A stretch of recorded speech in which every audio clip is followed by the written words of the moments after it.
Chào mừng mọi người đến với một chuyên mục hoàn toàn mới của S-Space, đó là S-Space Coffee Chat. Chuyên mục này nhằm mục đích chia sẻ, giới thiệu cũng như là trao đổi thêm về kinh nghiệm dạy và học của những gương mặt vàng trong làng S-Space. Và điều đặc biệt nhất của chuyên mục S-Space Coffee Chat đó là chúng ta sẽ trao đổi hoàn toàn bằng tiếng Anh. Okay, now we're gonna switch to speaking English. Right, and the first guest of our show today will be one of the most distinguished lecturer, teacher at S-Space. Could you please introduce yourself and give her a round of applause, please? Alright, thank you very much for your kind words, Miss Thảo. So hello everyone, my name is Win, and a couple of keywords about me that you might need to know. So as Thảo mentioned, teacher, lecturer. So yeah, besides teaching at S-Space, I'm also working in Hong Bang International University. Talking about my hobbies, you can call me a coffeeholic. As I have to drink at least 2 shots per day. Not very healthy, but it's my guilty pleasure. Yeah. Okay, and cat. Yes, cat lover. So not only me though, I'm just saying, in S-Space, but yeah, I'm one of those who kind of advocate. No, I'm okay. Upset. Yes, you can use that word. Yeah, upset with cats in general. And the last one is globetrotter, because I've been traveling to quite a few places, and I can't wait to share with you guys my stories. Okay, great. And she's also running her blog for all English language learners called Today Win Shares. Okay, click on the link below and check out the useful posts and advice that she posted. Okay, now for today's show, we're gonna have a special game for you. Okay. Right. What we're gonna do is we're gonna pick out one question from here, and you're gonna have to answer the question. Okay. Some of them are questions. Okay. Some of them are challenges. All right. Some of them are punishments. Oh wow.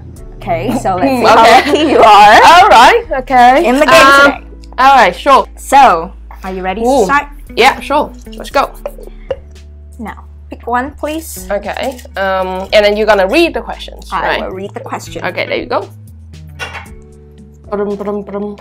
Drum rolls, please.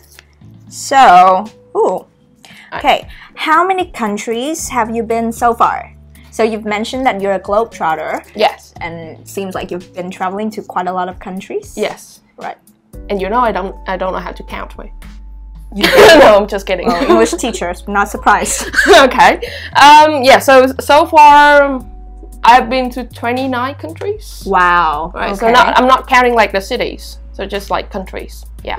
So 29. Well, that's one of my lifetime goals is to travel to as many countries as possible. Great. But then I came up with the idea that I would try to keep the number of countries that I have visited as on par with my age. Oh. My age is not 29. Yes, I was about to ask. Yeah, so just to clarify that, so many people ask me, whether I'm 30 or not, but no, lower than that. Anyway, so yeah, 29 countries. Seems like a lot. Right. Yeah. And which one among those are your favorites? Oh, favorites. Okay, so the most kind of homey feeling for me is actually the place that I study abroad. So not necessarily some place I travel, but I stay there for a long time as a student, a citizen, and a traveler as well. So I did visit around the country, which is England. So I want to be very specific here, because when you talk about England, then people tend to understand that as like the United Kingdom. But only England, not Scotland, not Wales, not Northern Ireland, but only England gave me that very nostalgia feeling somehow. So I usually joke with my friends that maybe in my previous life I was a British. So I felt really good to be in that place. Yeah. Okay. So that's the top one. The most homey. The most homey. Yeah. I don't even know what is the right word for that one. Okay. And the most picturesque. The one that I would definitely reserve that for my honeymoons is Prague in Czech Republic. Ooh, Very lovely. Yeah, and actually I'm not the only one. a lot of people decide to pick that place as their photo shoot for pre-wedding. Yeah, that's right. So yeah, I think there's a reason for that. Well, they have like pretty much everything in one city. So they have river, castles, I mean, lovely European rustic vibe streets kind of thing. So yeah, pretty much a compact of everything that you want to write about your fairy tale. And the most heartwarming experience that I had is actually from a very small country in Eastern Europe, Bulgaria. Why? Surprise. Yeah, so I had a bad incident at the end of my trip in Bulgaria, just the last day. Then my train was cancelled. The reason for that was because I traveled amidst the refugee crisis back in 2015 in Europe. So they just canceled train schedule at last minute, and it becomes something like as a norm, and you cannot complain about that. So I stood there, you know, on my own with my luggage and kind of like dumbfounded for for how long, I don't know. And then there was just like one lady came up to me, and she seemed to be very she seemed to care a lot. And then of course we don't have a common language. So all we did is like body language, and then hotel and sleep and things like that.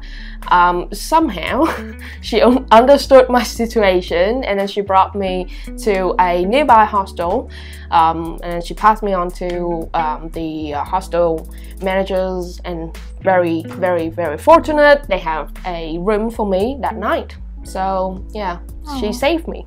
For that day, yeah. Nice. So it still linger in my heart somewhere whenever I think of traveling. And to be fair, it's really revived my trust in humanity.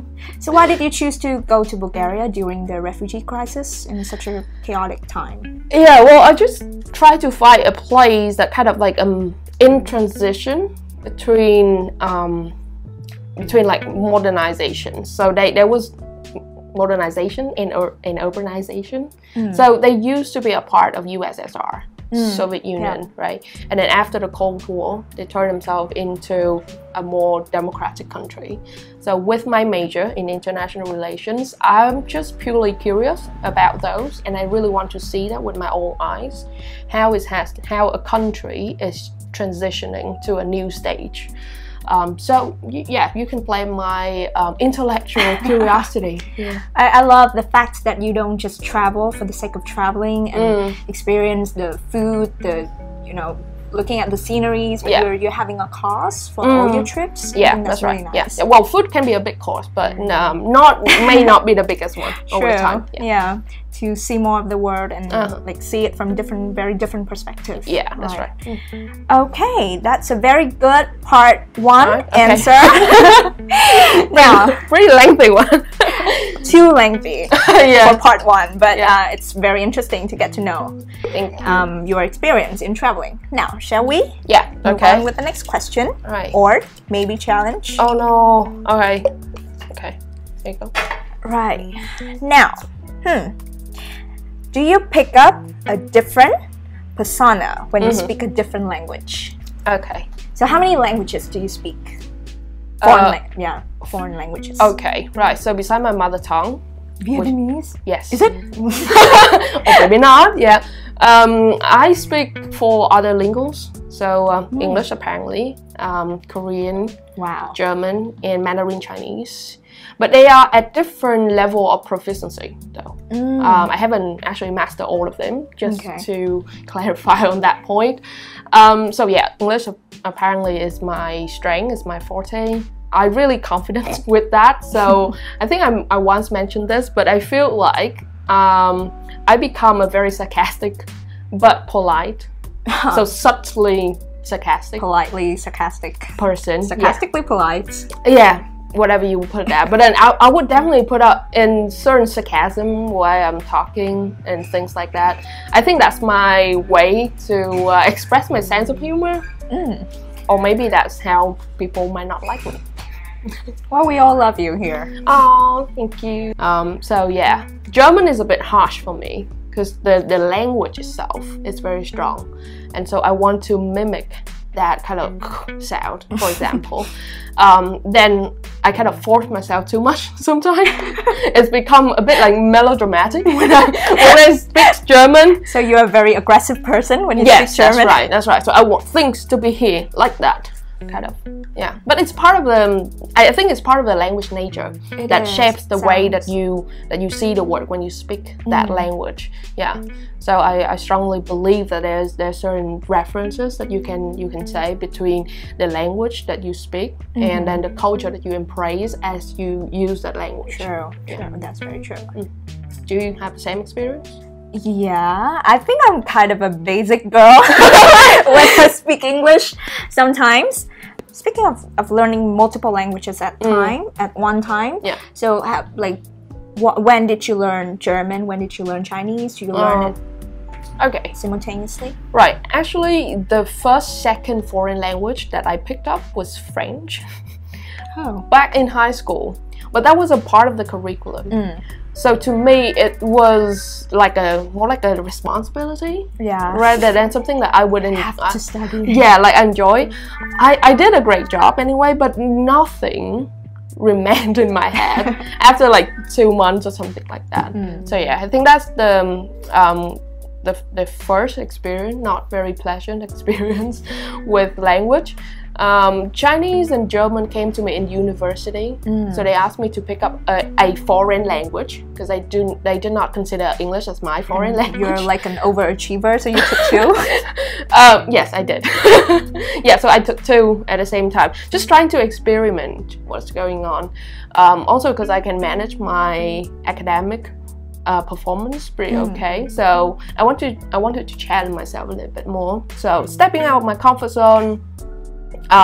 Maintaining the schedule for both languages, and I have to say it's challenging, guys. So if anyone out here wants to do the same thing, please bear in mind that it's not that easy, right? It's always easier said than done.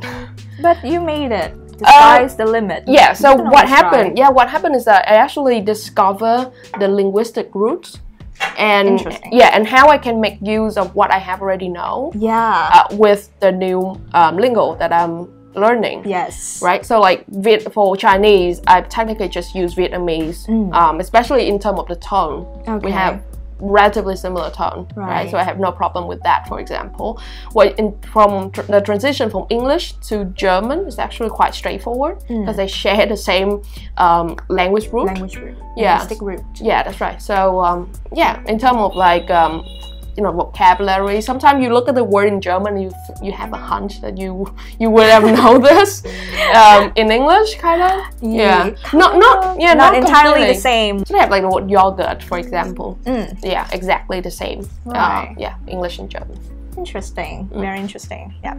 So we also learn languages, people. Where as English teachers, we are sometimes language learners as well, and we kind of know the difficulties that we have to go through during our learning journey. It's not easy at all, but I think it's possible if you're passionate enough and you put in as much effort as you can. Yeah, that's right. And experiment too. Experiment with the language.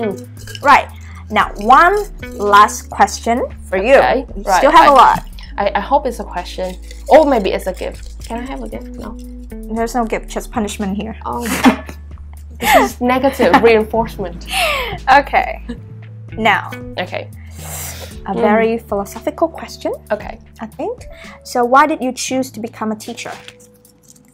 This is not a job interview, and our boss is not sitting here, so you can be honest. My plan in the next 5 years is, oh no. Ooh. Well, I think I shared this before. I was majored in international relations, which is supposed to lead me to a more political career path, right? Something to do with government or at least NGO and things like that.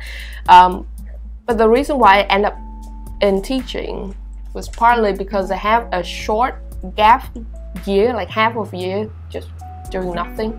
I did something, but just I just want to completely relax and let my hair down and think about my life and kind of.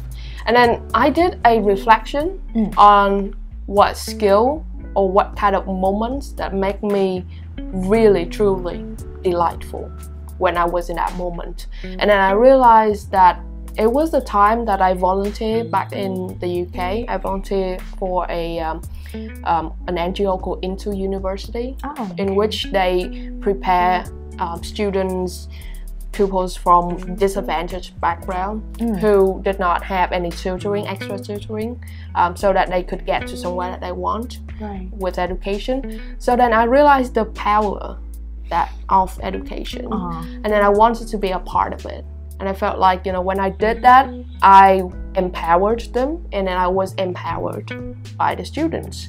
So I think that's a very good relationship to establish, and having to do that every day, I think it's something that I would enjoy doing. So I decided to start this journey, even though I did not have any background in teaching or whatsoever, but I did some courses. Right, you did CELTA. Yeah, that's right. So just to make sure that I have the foundation as well, and get ready for the job. But I also learn on the job a lot. Yeah, true. There's something you said that I really resonate with when you said, like, I believe in the power of education, right? And you empower your students. I think that they are empowering me. And they empower me as well. I think that's exactly how I feel when it comes to teaching. We are not just, teaching them about grammars and the language, but we're also creating this window of opportunity for them to see the world. Okay, so a very good answer. That's why she got the job here. Yay! Just kidding. We're very lucky to have her in our team. And that's also the end of S-Pace Coffee Chat today. Thank you for watching us the whole time. Okay, right. And hope you guys tune in the next episode. Okay, don't forget to check out her blog. And that's the end.